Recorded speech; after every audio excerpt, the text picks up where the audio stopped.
Друзья, это второй наш выпуск «Ответы на вопросы». Первый ролик набрал очень много просмотров, и мы понимаем, что вам это интересно, поэтому будем дальше записывать ответы на ваши вопросы. И если у вас возникают комментарии или вопросы, вы можете их оставлять под этим роликом. На следующем эфире мы обязательно на них ответим. Здравствуйте. У мамы рак печени 4 стадии. Химию еще не делали, не можем дойти до химии. Анализы плохие. Общий билирубин до 189 дошло. Можно ли что-то сделать? Многие не берутся. К сожалению, да, высокий билирубин – это признак того, что проводить системное лечение нельзя. Но здесь нужно разбираться, что является причиной такого высокого билирубина. Если это механическое сдавление протоков, то нужно хирургическое вмешательство. Если это поражение печени паренхиматозное, то здесь методы симптоматического лечения используются. Если есть такая возможность, привозите маму к нам в стационар, и мы будем разбираться уже с вашей ситуацией. Это точно нужно лечить не по Ютубу. По телевизору показывают, что существуют нано-супертехнологии, все прекрасно, но когда лечат, появляется куча проблем. Где же все эти технологии, когда человека лечат? На самом деле у нас на глобальном уровне в медицине, в онкологии сделан огромный прорыв. У нас есть прекрасное лекарственное обеспечение, у нас пациенты в рамках обязательного медицинского страхования получают те препараты, которые недоступны во многих зарубежных странах. Если говорить про новые радиологические установки, про новое ПЭТ-оборудование, про новые центры протонной терапии, это огромные деньги, которые вкладывает государство в улучшение оказания онкологической помощи. И то, что сейчас происходит в онкологии в России, это очень большой прорыв, это очень хороший результат. И действительно на государственном уровне в рамках обязательного страхования можно получить высококачественную, полноценную онкологическую помощь. У меня есть пациентка, которая консультируется у меня, например, из Канады. Она регулярно, раз в месяц звонит, и мы с ней дистанционно обсуждаем ее этапы лечения. И, например, могу сказать, что у нас в России это лечение, оно более правильное, более своевременное, более систематизированное.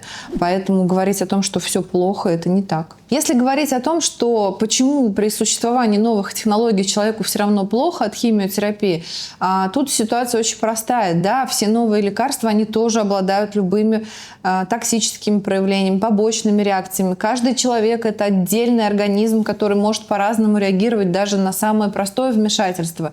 И не может у всех это проходить лечение одинаково. И действительно, любой вариант лечения, он сопровождается определенными проблемами. Но то, что это дает результат, совершенно другие, это факт. Да, поверьте, что когда изобретут лекарство от рака, которое будет прекрасным обладать результатом, эффективностью и с отсутствием побочных реакций, его в любом случае будут использовать. И чем раньше, тем лучше. Просто пока в настоящий момент такой нету молекулы, которая бы полностью не обладала нежелательными явлениями. У меня, кстати, дочка написала в желаниях, мы с ней писали такую программу, что ты хочешь, 101 хочу называется, развивает у ребенка разные эмоциональные... Хотелки. Хотелки, да. Она написала одним из желаний, когда уже закончились всякие собственные игрушки какие-то, она написала, чтобы изобрели лекарство от рака и от остановки сердца. То есть даже у ребенка в 9 лет есть понимание, что изобретение лекарства от рака – это что-то очень важное, что может спасти все жизни. Пациент пишет, при меланоме ему назначили таргетную терапию, врач сказал, что это пожизненно, а для пациента это звучит как издевательство, потому что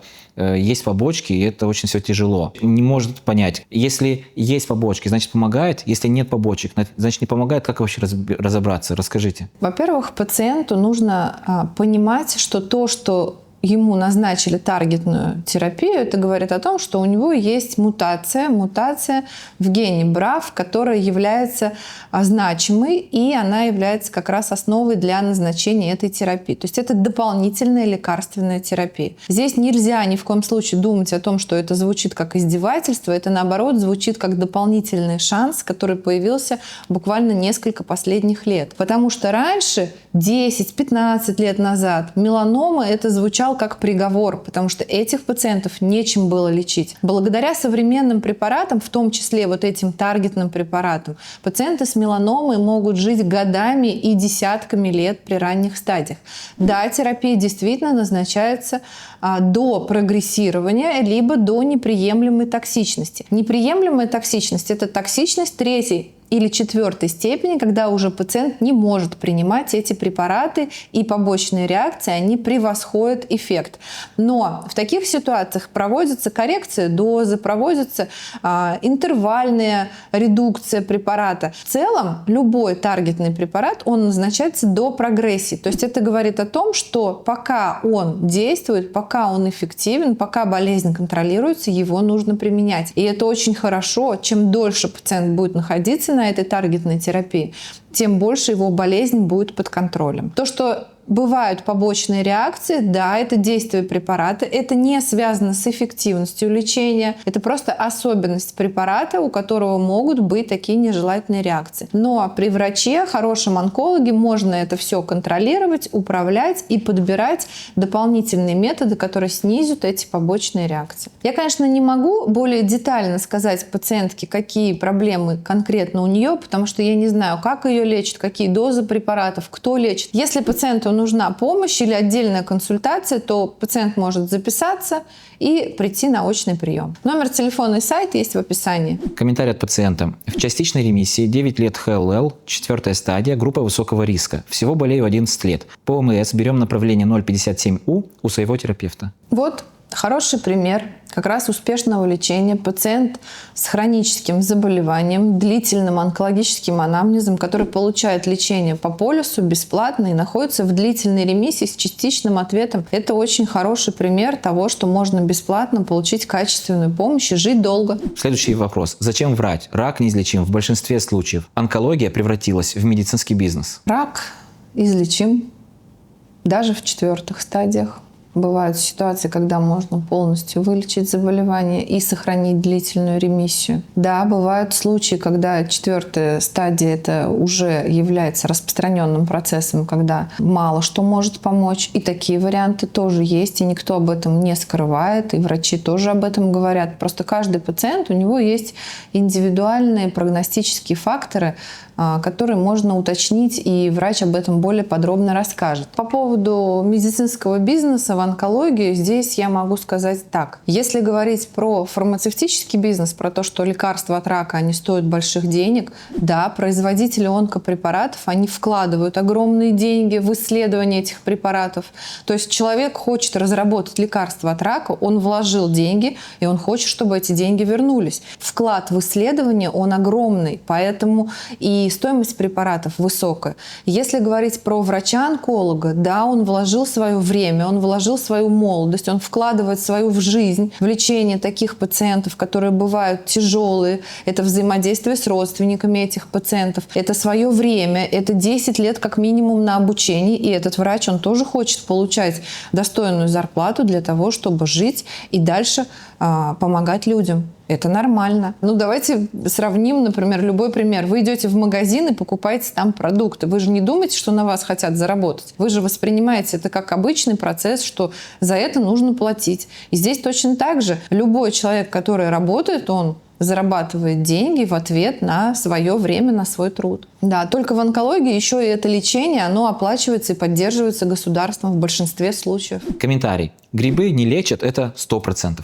Наконец-то нашелся человек, который поддерживает эту гениальную мысль. Следующий вопрос. Доктор, вы, наверное, живете в стране Оз или в каком-то фэнтези. Мне 74 года. В России на больного даже не взглянут, а не то, что консилиум. Уважаемый подписчик, приходите, пожалуйста, к нам в клинику. Мы не просто на вас взглянем. Мы обязательно в первую очередь с вами побеседуем, проведем консультацию, представим на консилиум. И все необходимые возможные рекомендации вам дадим по дальнейшему либо лечению, либо наблюдению, в зависимости от того, какая у вас ситуация. Следующий вопрос. В одном из роликов вы сказали, что аутофагия не имеет четкой доказательной базы. Ну, гениально. Значит, Нобелевская премия выдана по ошибке или от фонаря? Во-первых, Нобелевская премия была выдана за изучение этого процесса у грибов.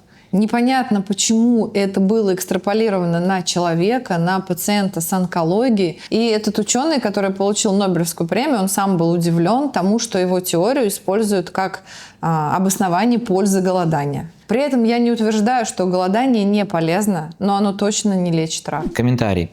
У жены рак легкого. Сначала удалили часть легкого, через год назначили химию. Через 4 месяца опухоль снова выросла и опять химия. Современная медицина не излечивает рак, но и не дает умереть, потому что мертвым не нужно дорогое лекарство. Ну, у нас уже был комментарий по поводу бизнеса в медицине, да, то, что лекарства стоят дорого. Я объясняла, почему это так, потому что производство онкологических препаратов дорогое, исследование этих препаратов дорогое. Если говорить про современные методы лечения рака легкого, это тоже совершенно другие препараты, это новые препараты, они улучшают прогнозы, но, к сожалению, распространенный рак легкого – это действительно серьезная болезнь, которая требует постоянной, длительной, интенсивной терапии. А правильно сделали, что вот удалили часть легкого и только через год назначили химию? Ну, там сейчас сложно это комментировать, потому что нужно смотреть документы, нужно понимать, какая вообще ситуация. Я не комментирую обычно действия врачей, тем более то, что было когда-то. Комментарий. У меня только 3-я стадия, и ничего не хотят делать уже. Уважаемый подписчик, если это действительно объективно так, и это не ваше субъективное восприятие ситуации, то вы можете обратиться ко мне на консультацию, приехать, и вполне вероятно, что мы можем вам предложить лечение даже и по полису бесплатно. Потому что 3-я стадия, она обязательно подлежит лечению. Поэтому обращайтесь как минимум на консультацию, мы сможем, изучив уже вашу конкретную ситуацию, предложить вам помощь. После 5-й химии лимфостаза левой ноги. Как лечить, не знаю. Ну, во-первых, лимфостаз левой ноги – это не после химиотерапии, это совершенно другая причина. Здесь нужно понимать, какая причина. Начиная с того, что нужно исключить тромбозы, которые могут вызывать лимфостаз, заканчивая тем, что это может быть связано с поражением лимфатических узлов или с другими проблемами. И в этом нужно разбираться уже на очном приеме у врача. Это точно совершенно не последствия химиотерапии. А как вы относитесь к цитокиногенетической терапии? У меня РМЖ с метастазами в печени. Никак не отношусь.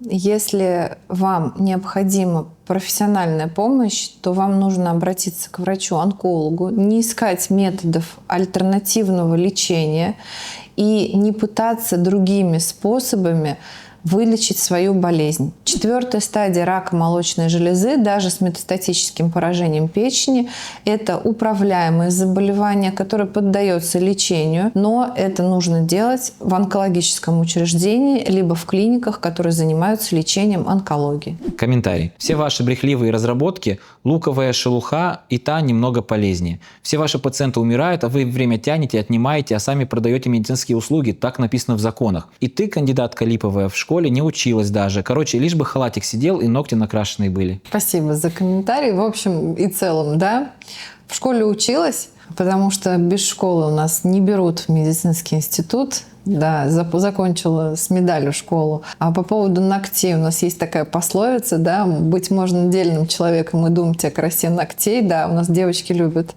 ухаживать за ногтями. А белый халат – это атрибут врача у нас в стране, поэтому, да, мы одеваем белый халат на работе. А по поводу того, что все пациенты онколога умирают, это не совсем правда, и это совсем неправда, потому что у нас у каждого из онкологов есть огромное количество пациентов, которые находятся в ремиссии, живут полноценной жизнью. Вопрос от зрителя. Где находится ваша больница, в каком регионе, как вас найти? Мы находимся в Московской области. Это метро Пятницкое шоссе, клиническая больница 1, МедСи Отрадная, рядом с районом Митина, Москвы. Все контакты есть в описании, можно позвонить, зайти на сайт, и там будет вся информация указана. Правда, что если рак достаточно агрессивный, в среднем живут не больше полугода с момента выявления, и никакие современные прогрессивные методы уже не помогут? Неправда. Все зависит от того, какой рак.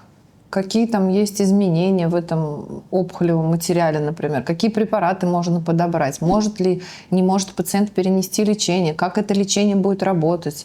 И это очень относительное заявление, которое нельзя равнять на всех. У каждого все индивидуально, и нет, неправда. Например, если взять пациента, у которого случился инсульт, правда ли, что он умрет? Ну, конечно же, нет. Это зависит от того, какой объем пораженной ткани, да, когда, как быстро оказана медицинская помощь, какие ресурсы организма.